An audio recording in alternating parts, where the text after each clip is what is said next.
আসসালামু আলাইকুম বন্ধুরা, আমার এক মা আসছে, আপনারা খেয়াল করে দেখেন।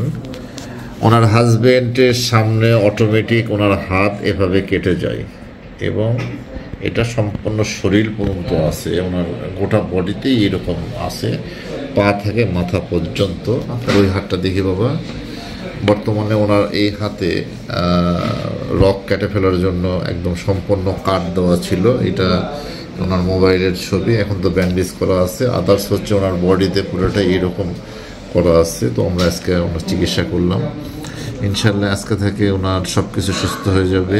ওনার ভিতরের যে জিনটা ছিল সেটা আমরা বের করে নিয়েছি। আপনারা সকলে দোয়া করবেন।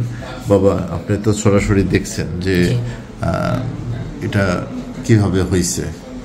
আপনি কি দেখছেন যে উনি নিজে কাটছে? না না না, আমার চোখের সামনে অটোমেটিক্যালি শরীরের ভিতরে দাগ পড়তো, পোজ পড়তো এবং ব্লাড বের হতো এবং এটা হাতে পায়ের উপরে হচ্ছে তীর চিহ্ন পড়তো।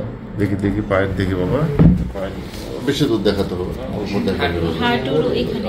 দরকার নেই দরকার নেই, মাথায় ঠিক আছে ঠিক আছে মা, ঠিক আছে। ওরে বাবা, আল্লাহ এইটা দেখলে বুঝতে পারবেন। ওরে দেখি দেখি দেখি, এখানে ক্রস চিহ্ন, বাবা রে বাবা, এখানে ক্রস চিহ্ন আছে না? হ্যাঁ, ক্রস চিহ্ন ফেলছে এবং এই যে তীর চিহ্ন ফেলছে। হ্যাঁ হ্যাঁ হ্যাঁ, আল্লাহু আকবার। আল্লাহ তুমি হেফাজত করো। একটু পাতলা লাগতেছে শরীরটা। আজকে থেকে আপনার সুস্থ হয়ে যাবেন, আমি কথা দিয়েছি আপনাকে। পাতলা লাগতেছে।